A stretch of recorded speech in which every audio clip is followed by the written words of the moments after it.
Good evening, everyone. It's Dr. Shiva Ayyadurai. How a very small set of people control 8 billion people. This is what I call the elites. Let's say there's about 10,000 of them. How is it these people are able to manipulate the 8 billion people here? If you talk to a lot of naive people, they think, oh, it's the Rothschilds over here, or it's the aliens. They don't understand it's not any one individual, it's not any one organization. There's something called swarm intelligence. If you watch all those birds flying together, not any one of them is in control. They move together as a unit. They're closely knit. They're quote unquote telepathic, but they move with a singular goal. The goal of the elites here is power, profit, and control. This is the goal. So if we look at it from a control system, what are the inputs they're sending into this system to achieve their goals? And what is the output that they seek? So if you're an elite over here and you're looking at those 8 billion people, how do you know you're achieving your goal? Are people getting fat, meaning unhealthy? Are people getting dumb, which means ignorant? Are people happy, which means are they being entertained? Are people divided? Are they isolated, disconnected? They don't want people here connecting with each other. Are people feeling helpless? Are people looking to the elites to save them? And they like that. They like when people here are looking to them, the enemy here, for their saviors. They really love that. They want people to be disorganized, and they definitely want people to be helpless. This is what they want. If you do not want to unite among people here and find who your own leaders are from below, they are quite happy. They're achieving their goal. Power, profit, and control. Now, how do they do this? You're going to realize it's not any one group. It's an interconnected, tightly knit group. They're all closely interconnected. In fact, they all go to the same restaurants. They have all their kids going to the same equestrian shows. They all shop at the same place. They all go to the same parties. You're not part of that. So who are these people? And what are the institutions of power that they have? Well, first of all, they have academia. Harvard, Oxford, Yale, MIT, IIT in India, the top 100 university presidents. These people are on boards of companies, but it's about 100 people who run the major universities in the world. NGOs, or nonprofits. These are people who run these huge nonprofit organizations like the Clinton Global Initiative, WEF, World Economic Forum, Center for Foreign Relations. And there's many other institutions like these, but it's the CEOs of these institutions. And these guys know each other. They definitely work together. The next thing you have is you have government, US senators, prime ministers of countries, advisors to government, think tanks, the Belfer School at Harvard, the Stanford Internet Observatory. They created the censorship infrastructure.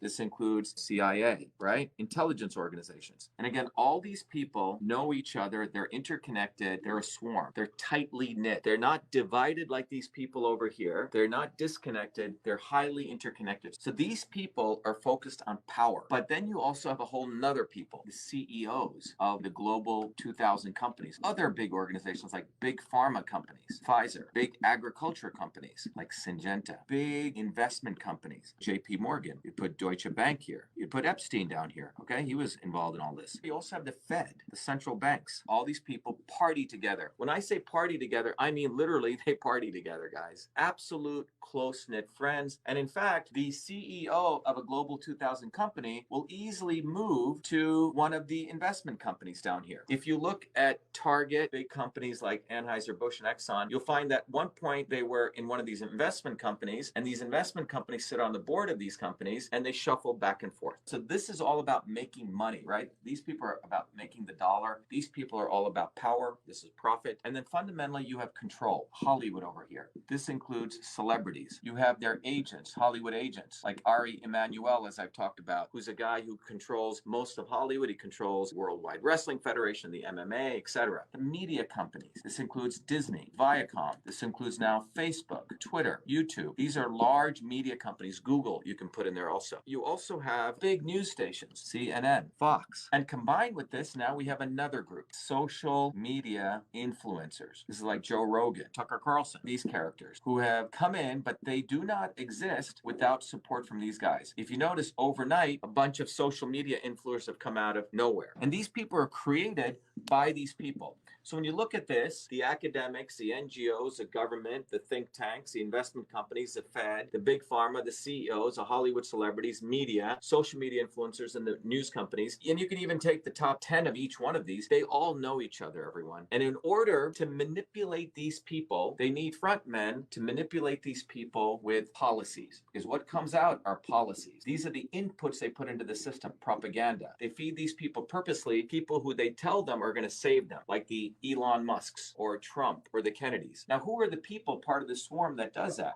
They have the obvious establishment. And these people are like the Clintons or the McConnells or the Obamas or the Bushes or the Queen of England. Typically people say, oh yeah, those guys are part of the establishment. But one of the things we teach at Truth Freedom Health, the most insidious people are what I call the not so obvious establishment. These are the people that are created to make sure that the 8 billion people look to the elites to save them. Trump, he's got a golden toilet. Mar-a-Lago, Kennedy's, completely bogus family. You can look at historically people like Gandhi or people like MLK.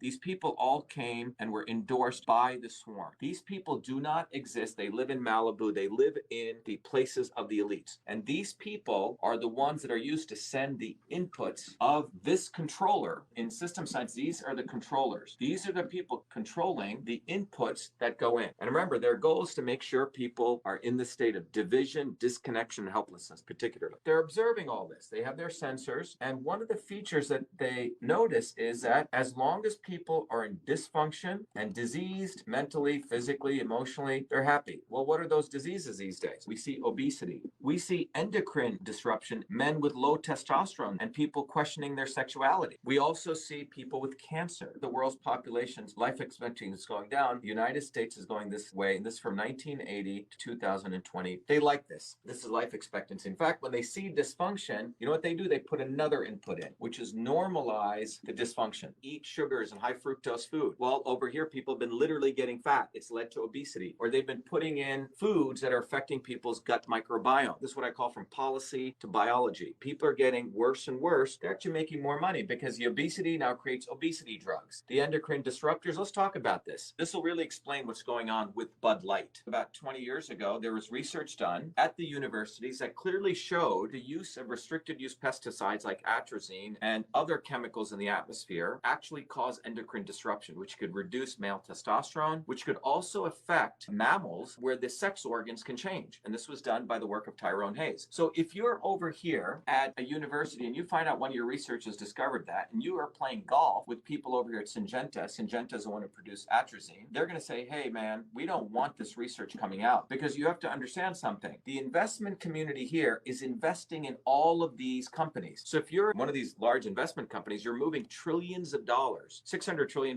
by the way, move through the economy every day. You as one of the elites managers of money, you're moving all this money. You know all of these people. You know the CEO of Target, you know the CEO of Anheuser-Busch, you know the CEO of Pfizer and Syngenta. And imagine that you see, wow, the stuff that we've been creating is causing sexual disruption changes. You're seeing a phenomenon where more and more people are questioning their sexuality. And what you want to do is you want to make sure that the general public doesn't understand this, because if they did, they would awaken to something that's going on from the decisions you made. So you call up your friend, Bud Light, he goes, hey, look, let's run a campaign. Let's normalize trans. Let's exploit a willing person to be exploited like this Dylan Mulvaney. Let's put them on as a poster boy for Bud Light, and let's push them out there because we want the attention to normalize a dysfunction, because the goal is to make sure they don't lose their trillions over in Syngenta. They're willing to take $1 billion hit over here, but they want to save their trillions in big pharma and big ag, because they're all part of the same family. They all do favors for each other. And then again, you would go do it at Target. You try to normalize it because you don't want people over here to understand the bigger picture. But you are interconnected. You could strike deals left and right. Let's do a marketing campaign in here. Let's normalize. Same thing if you can look at what's going on in obesity. All these pharma companies are making big money from obesity drugs, but there's movies on Netflix and Amazon promoting fat people as a norm. What's happening over here, you have people who are pro-fat and people who are anti-fat people. You have people who are pro-woke and anti-woke, and they don't care. So you have a bunch of these idiots writing books against woke companies and anti-woke companies. You have people creating apps, only shop at anti-woke companies, don't go to woke companies. But you guys understand that these guys don't give a damn? They're making money anyway. The investment bankers are going to make money from woke companies and anti-woke companies. But what's occurring here is people are being divided. These guys are happy because they're inputting policies and propaganda. People here are being divided, and that is the goal, to achieve power, profit, control. So as long as these people work together as a swarm to control the policies and the propaganda, and they provide false false heroes, and they're using the Trumps, the Kennedys, and Gandhis, all of them who talk a big game. Their goal is to make sure that you never understand this, that you keep thinking, oh, Kennedy's going to solve the problem. Trump is going to solve the problem. They don't want you to be leaders in your own communities. They want you to outsource your future to people like Trump or Kennedy because they're part of the swarm. And you keep getting more unhealthy, more ignorant, more entertained. But most importantly, you are divided.